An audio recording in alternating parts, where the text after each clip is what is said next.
अगर तुम्हें वंदे मातरम में इतनी आस्था थी तो अपनी प्रार्थना वंदे मातरम क्यों नहीं रखी हमारे सारे पारा प्रवासी भाइयों के कार्यक्रम में रखी। धमकी भी इसलिए है कि रात तुम्हारे साथ नहीं, आज तुम्हारे साथ रहेंगी। औकात है धमकी दे दे। सिरोही जिले के अंदर 51 लड़कियां घायल। ये राम झरोका का मंदिर बेचने के लिए केवटाराम के टेलीफोन करने के बाद ये फाइल चली है। उसमें इसका बेटा पैसे गिनने के अंदर शामिल। किस डॉक्यूमेंट पर दस्तखत करने का तुमने क्या कर लिया है, एक एक जानकारी जनता में सरेआम रखी जाएगी। ये जो लक्ष्य लेकर के डंडा ले की सीमा में धोखा कर रही है, भी धोखा कर रहा है।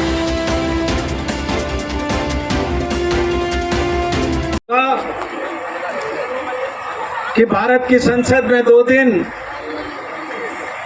वंदे मातरम पर चर्चा हुई। अपना अपराध बोध और स्वाधीनता आंदोलन में अपनी नाकारा भूमिका को छुपाने के लिए आरएसएस और बीजेपी के मुखौटे नरेंद्र मोदी ने भारत की संसद का सहारा लिया। कांग्रेस पार्टी स्वाधीनता आंदोलन के जमाने से अपने हर अधिवेशन में, हर मीटिंग में या तो वंदे मातरम से शुरुआत करती है और या जनगण मन के साथ शुरुआत करती है। समापन में हो या शुरुआत में हो, उसका गान अवश्य होता है। लेकिन मैं बीजेपी आरएसएस के लोगों को पूछना चाहता हूं कि आज जब बंगाल के चुनाव आ रहे हैं तो तुम्हारा वंदे मातरम से प्यार उमड़ रहा है। तुम्हारी जो संघ की प्रार्थना है वो वंदे मातरम रखने से किसी ने रोका? अगर तुम्हें वंदे मातरम में इतनी आस्था थी तो अपनी प्रार्थना वंदे मातरम क्यों नहीं रखी? क्यों तुम नमस्ते जदा सदा वत्सले लेकर के आए? तुम्हारा स्वाधीनता आंदोलन में कोई रोल नहीं था। तुम अंग्रेजों के मुखबिर थे। तुम्हारे पूर्व प्रधानमंत्री अटल बिहारी वाजपेयी की गवाही पर देश के 2 स्वाधीनता सेनानियों को सजा हुई।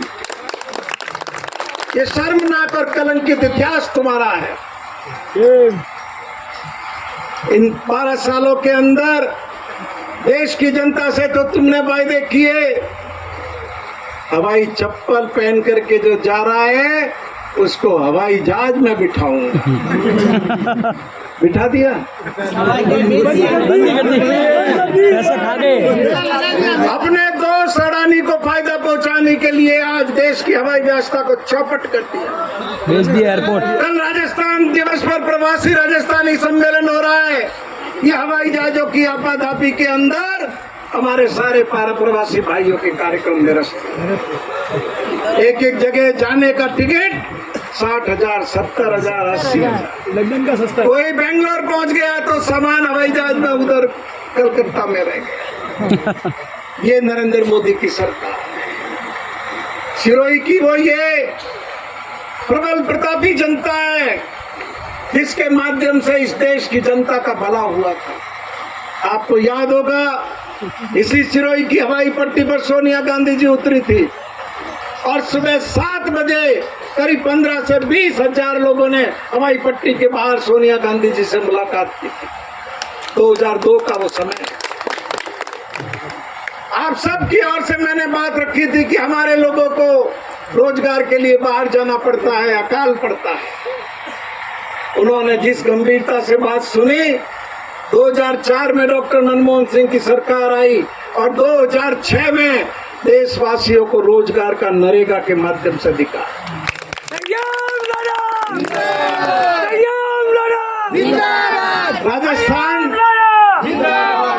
राजस्थान के उन 6 जिलों में सिरोही भी शामिल था जहाँ सबसे पहले 200 जिलों के अंदर नरेगा लागू की गई। और आपको ये भी याद होगा कि जब कोरोना का समय था, हमारे हजारों भाई प्रवासी बाहर से आए थे।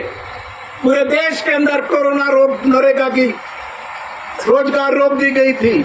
पूरे हिंदुस्तान के अंदर सबसे पहले ये सिरोही जिला था, इसने नरेगा के कोरोना में काम शुरू किया। जितने हमारे प्रवासी भाई आए सबके जॉब कार्ड बनाए गए ताबड़तोड़ और सबको लगाया गया। और देश की अर्थव्यवस्था यदि उस जमाने के अंदर कोरोना के वक्त में ठीक रही तो सबसे बड़ा योगदान नरेगा का था। नरेगा का पैसा घरों में आया, घरों का पैसा बाजार में आया और एक ताकत, एक सपोर्ट न मारवाड़ी में आपे को कि झेलो मलियो, वो झेलो।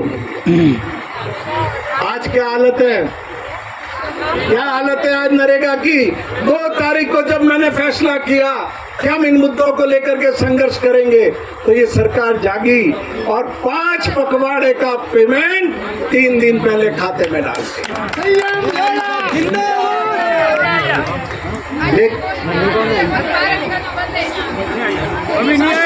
और नहीं आया, मेट्रो नहीं आया कि नहीं आया, लेबर क्या आ गया। मेट के पैसे आज 12 महीने से भी ज्यादा समय हो गया, मेट का पैसा नहीं आ रहा। और रोजगार मैं आपको आंकड़ों के साथ बता सकता हूँ। लाकाराम का गया, मैं आंकड़ों के साथ आपको बता सकता हूँ कि इस दिसंबर महीने में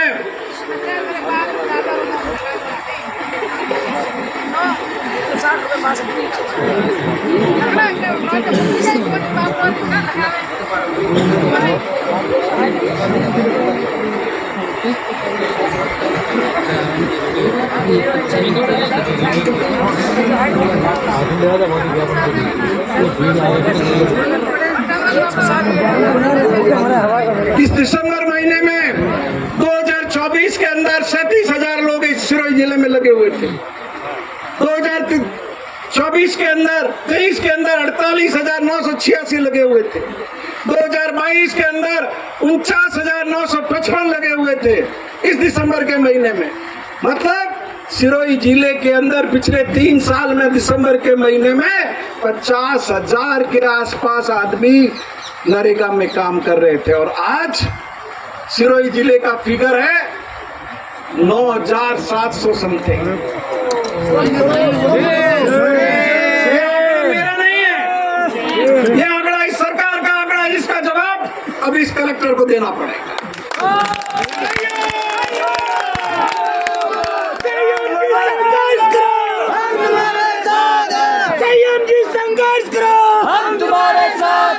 बीजेपी की सरकार नरेगा को खत्म करना चाहती है। क्यों? कि देश के आम आदमी की ताकत है, मजदूर की ताकत है, ये किसान की ताकत है। और इसीलिए भारत सरकार ने 35% तक बजट नरेगा के अंदर घटा दिया। 160 रुपए दिए, 160 खेत में जाओ जा खतरा मले 300 पैरा न मले 300 ना आदमी मले तो बताओ 108 रुपया बेटी है।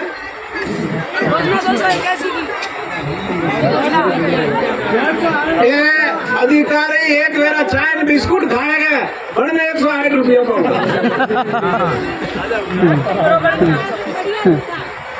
तो मैं यही निवेदन आपको करना चाहता हूँ कि गांव गांव और ढाणी ढाणी में आप सबको खड़ा होना पड़ेगा, लड़ाई के लिए तैयार रहना पड़ेगा। अगर आप नरेगा को बचाना चाहते हो कि नरेगा का आपका अधिकार सुरक्षित रहे तो आपको इस संघर्ष के अंदर आगे आना होगा। अब प्रधानमंत्री आवास सरपंच भी बैठे हैं, बहुत से मंडल अध्यक्ष भी है। प्रधानमंत्री आवास की तीसरी किस्त आई, दूसरी किस्त आई, नहीं आई। कितने महीने से नहीं आई? 8 महीने हो गए। तो हर सोमवार को कलेक्टर क्या करती है? चाय पीते हैं। क्या करती है ये? और मैंने तो ये भी सुना है कि सप्ताह में या 15 दिन एक बार के रात्रि चौपाल लेने आती है। तो क्या करते हैं उसमें ये प्रभारी मंत्री आता है, क्या करता है? ये जो 2 दिन अखबार में खबर दे देता है मुंडारा से रवाना होंगे, क्या जाएंगे, वहां जाएंगे, घर जाएंगे। जब लोगों का इसका पैसा नहीं आ आ रहा है, उसका पैसा नहीं आ रहा है, रोजगार नहीं मिल रहा है, नवो में भाइयों काको लूबो वो बेटे लोकसभा में हवाई अड्डा नहीं बात करे। अरे भैया तू अटे यूरिया नहीं पहला बोरी दे रहा व्यवस्था कर, यूरिया ला यूरिया। अरे यूरिया हारू लाइन लगा रही है ना, तू बेटा हवाई अड्डा हारू करेगी। मैं क्या मुँह किसान पुत्र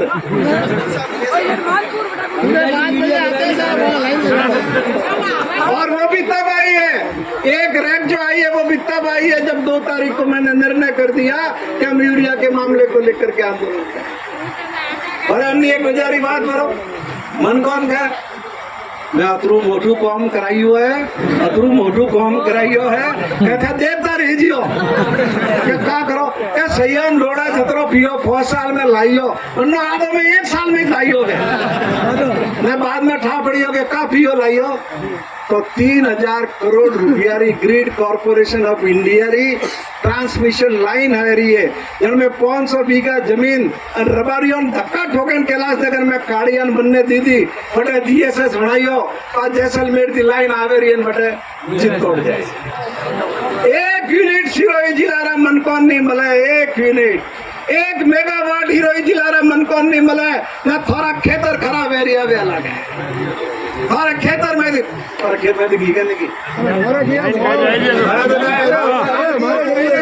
नारायण भाई सबके खेतों के अंदर बिना अनुमति के ट्रांसमिशन लाइन खींच के कवर लगा के और भाइयों के मैं 3000 करोड़ लाई अवकार पड़ा था 3000 करोड़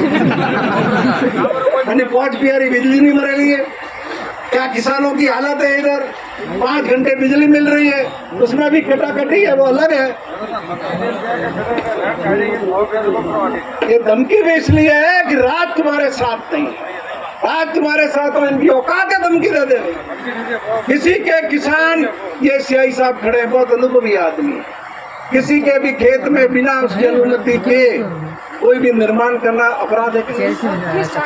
BNS की तो पुरानी धारा 427 में अपराध था, IPC अब क्या होगा मुझे नहीं मालूम।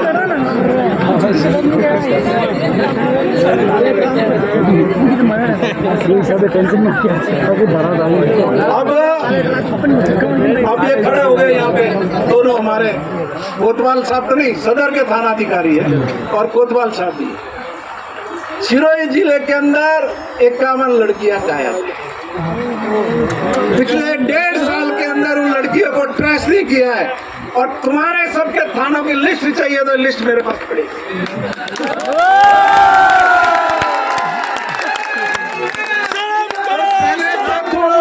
लड़कियों को बरामद करके लाओ और फिर यहाँ के हमको रोकना। राजू कह रही हो भैंस की भैंसों से लाओ हम। अरे वो तेरी भैंस है, सरकार के मंत्री की या उप मुख्यमंत्री की भैंस गई थी, वो तो ये ले आए थे। अब बात चोरियों की, मैं पूछ सकता हूँ सिरोही जिले के अंदर इस बीजेपी की सरकार में 1000 से ज्यादा चोरियां हुई, 1000 से, और उसमें से 750 चोरियां तुमने अभी तक खोली नहीं। लेकर के खड़े चोरों के पीछे जाओ ना, यहाँ क्यों टाइम खराब कर रहे हो? ये तो पकड़ी जानी कलेक्टर पाकती थी चंदन चोर चोरी कर लेगी, कोई नहीं। एक मेरा लेन जाई तो कोई नहीं, बीच बारी पाचा अभी मेरा लेन जाई। और ये सिरोही कोतवाली थाने में तो ऐसा लगता है कि मोटरसाइकिल चोरी का कोई गिरोह सेट हो गया। आवे बस में बैठे ना, आवे उतरे न मोटरसाइकिल लेन सीधा बारी घटा एक बार नहीं लगातार। तो मेहरबानी करके, हम तो गांधीवादी लोग हैं, गांधी में आस्था रखते आए, पूरा जीवन हमारा इसका सबूत है। हमारे ऊपर टाइम मत खराब करो, और इस पिस्टल की तो बिल्कुल जरूरत नहीं। मेरे को पिस्टल का लाइसेंस दिया था पहले जब कलेक्टर थे उन्होंने, नहीं आप लो, मैंने बाद में लिया नहीं। मैंने कहा मेरा भी गुस्सा ज्यादा है, फालतू किसी लिया ही नहीं मैं। अच्छा किया नहीं लिया। तो अब ये ज्यादा समय आपका नहीं लूंगा, समय काफी हो गया। अब ये राम झरोखा अन्ना पट्टा कीकर बढ़िया जिला में कोटाराम अतरो प्रभावी आदमी है, मुख्यमंत्री भी ना करो बाल है, बनने हाथी हाथी पेटो रहे, बनने हाथी हाथी फरे, जब बनने की आशीर्वाद पाती है, बगैर बनने किए पत्तो हले क्या। और मुझे नगर परिषद से जानकारी है कि कोटाराम के टेलीफोन करने के बाद ये फाइल चली है इन पट्टों को बना, और ये 10 करोड़ का सौदा हुआ जिसमें इसका बेटा पैसे गिनने के अंदर शामिल। मेरे पास सबसे पहले माली समाज के बच्चे आए ये बताने के लिए कि संयम जी ये घोटाला हो गया। मैंने उनको कहा भाई कागज लाओ, बिना कागज तो मैं कोई चीज उठाता नहीं हूँ। फिर पूरे समाज के बच्चे आए, उनको भी मैंने यही कहा, लेकिन 2 महीने निकल गए, 3 महीने निकल गए, कागजों का जुगाड़ नहीं। जिन भाइयों ने आरटीआई लगाई, सब रजिस्ट्रार क्या लगाई, नगर परिषद में लगाई, देवस्थान में लगाई, तो ये हमारे जिम्मेदार अधिकारी किसी ने उसकी कॉपियां नहीं। आखिर में मैं हमारे विधि प्रकोष्ठ को धन्यवाद दूंगा, हमारे प्रकाश जी धवल, हमारे दिनेश जी पुरोहित, हमारे कुलदीप जी रावल, जिन्होंने आरटीआई लगा करके प्रतियां निकाली। और राम झरोखा समिति के भी जो कार्यकर्ता है वो गौरव और दूसरे वो पटेल और जो भी हैं जो मुझसे मिलने आए, उन्होंने सारे कागज मुझे बताए। मैंने शायद ऐसा मुझे अंदाज है कि 1 तारीख को मैंने वो कागज देखे। अब मुझे बड़ा दुख हुआ, ये तो भारी घोटाला। 2 तारीख को ही मैंने मीटिंग बुलाई, सिमरन ब्लॉक के हमारे साथी बैठे हुए, 3 तारीख को सिरोही की बुलाई और इसमें तय किया कि इस लड़ाई को लड़ेंगे। ये जमीन जितनी भी है, स्टेट टाइम के मंदिर है, ये सब जमीनें राज परिवारों की थी। नाथद्वारा के अंदर भी जो श्रीनाथ जी विराजमान है, जब श्रीनाथ जी को वहां से लेकर के निकले, जो भी हमारे महामहंत है, आगरा गए, ग्वालियर गए, जोधपुर गए, उनको जगह नहीं मिली, भगवान को जगह नहीं मिली। अब मैं धन्यवाद दूंगा उदयपुर के तत्कालीन महाराजा राज सिंह जी को, जिन्होंने यह नाथद्वारा के अंदर पूरी श्रीनाथ जी भगवान के लिए जमीन दी और जमीन का ये राम झरोखा का मंदिर बेचने के लिए, बेचने के लिए, लूट खाने के लिए, पट्टे बनाने के लिए। इन्होंने क्या किया, सबसे पहले इन घोटालेबाजों ने आरएसएस को फंसाया, ट्रैप में लिया। इनको 99 साल की आदर्श विद्या मंदिर की लीज इनको टाइप करके नोटरी करके पकड़ा दिए और फिर ये 8 पट्टे बना लिए। ये पट्टे तो निरस्त होंगे।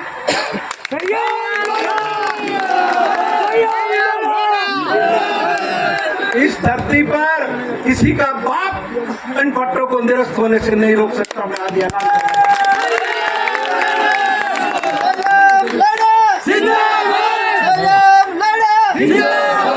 ये आंदोलन का प्रथम चरण है, शुरुआत है ये। अगर अब भी ये नहीं बैठी, बदलना लैंड कंपनी नहीं जागी, नहीं चाहती, नहीं चाहती, तो ये कागज तो ऊपर तक जाएंगे ही, यहाँ भी आंदोलन और फैलेगा। वही सरजाबाब गेट है और वही हम हैं और वही रात की सभा है।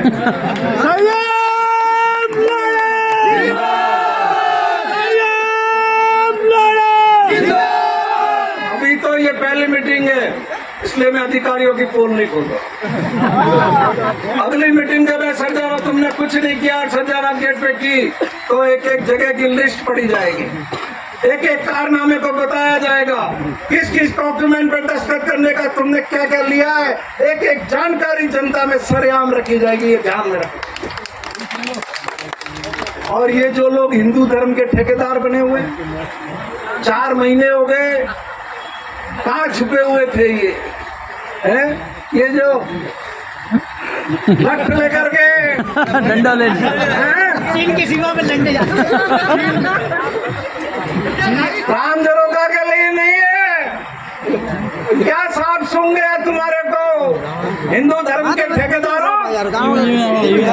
हाँ?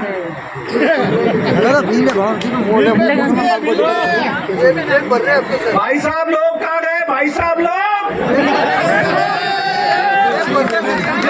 एक छोटे से टुकड़े के अंदर तुमने राम झरोका की जमीन बिकवा दी। सिड्डी थी बैंक में आई है। प्रमोशन हुआ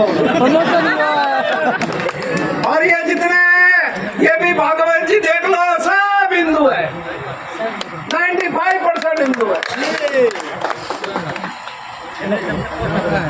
तो सर्टिफिकेट ज्यादा मत दो और ये अल्टीमेटम और चेतावनी दे रहा हूँ, 7 दिन का टाइम दे रहा हूँ, कार्रवाई कर लो इसे। क्योंकि हम लोग सीधी चढ़ाई नहीं करते, अधिकारियों को भी पूरा मौका देते हैं और सारा ज्ञापन तैयार है, तुम्हारे कुछ नहीं करना। मैं खुद लोग सुप्रीम कोर्ट के फैसले का वगैरह वगैरह सब मौजूद है और राम झरोका एक कागज ऐसा नहीं है जो बाकी हो। एक एक कागज राम झरोका के इतिहास से लेके आगे तक का मौजूद। संयम जी संघर्ष करो, हम तुम्हारे साथ हैं। संयम जी आगे बढ़ो, हम तुम्हारे साथ हैं। क्या हालत है इन RSS की? एक वो मास्टर सिंदरत में लगा हुआ था, सिंदरत वाला कोई है क्या? कौन है? क्या किया था उस मास्टर ने वहाँ पे? हाँ? लड़की से छेड़छाड़ की थी लाइब्रेरी में, चुपके लाके सिरोही बिठा दिया और यहाँ टिका रहा। और ये थाना पड़ता है इनका, घनश्याम सिंह जी का। RSS के इतने दबाव में काम कर रहा है प्रशासन, हमारी बच्ची को छेड़ दिया। ये थाना क्या करता है, ये SP क्या करता है, कलेक्टर क्या करता है? चुपके आके सिरोही बैठ गया। पिछले 8-9 महीने से बैठा हुआ। मुझे स्कूल से बताया किसी ने कि ना तो यहाँ आता है ना बेटा। मैंने कल DO को फोन किया और नानावती को, महेंद्र क्या नाम है उसका, महेंद्र नानीवाल को। मैंने कहा निक्का मचा रखा है ये, बढ़ा देना आज, नहीं तो कल खैर नहीं है। काले पाता। लेकिन RSS के लोगों, ये तुम्हारे आदमी का क्या चरित्र है? उस मास्टर का तो सिरोही का रहने वाला और नौकरी करता है, और जिसने छेड़छाड़ की और ये आगे चुपके से बैठ गया। मना सीधे मैंने कूटता नहीं, क्या गलत हो रही हो? तो ये इनका आचरण है। जाके लोगों को समझाओ, इन दुष्टों को घर में मत आने दो। ये घर में आने लायक नहीं है ये। और मैं इस सभा के माध्यम से विनती करूंगा यहाँ के जिला प्रशासन से, यहाँ की बाल कल्याण समिति से, ये पूरे प्रकरण की जांच करे और जांच करके जो भी सच्चाई है वो लोगों के सामने। बातें करने को तो बहुत है, उसकी कोई सीमा नहीं। लेकिन आज की सभा के माध्यम से मैं ये और विनती करता हूँ, अभी कुछ दिन पहले बीजेपी के जिला परिषद सदस्यों और पूर्व सदस्यों ने आंदोलन किया और 500,000 लोग यहाँ कलेक्ट्रेट पर लेकर के आए और कलेक्ट्रेट के अंदर सभा की उन्होंने, और कलेक्टर पास में खड़ी रही उनके, चाय की चस्का दे दी और मंत्री आगे आगे खड़ा रहा। तो तुम्हारे लिए फर्क कैसे? हम कोई पाकिस्तानी है? हम पाकिस्तानी है? मैं चेतावनी दे रहा हूँ, कोई गलत फहमी में मत रहना। अगर ये उस गेट तक जाने नहीं दिया तो ये घोड़े और ये मैदान।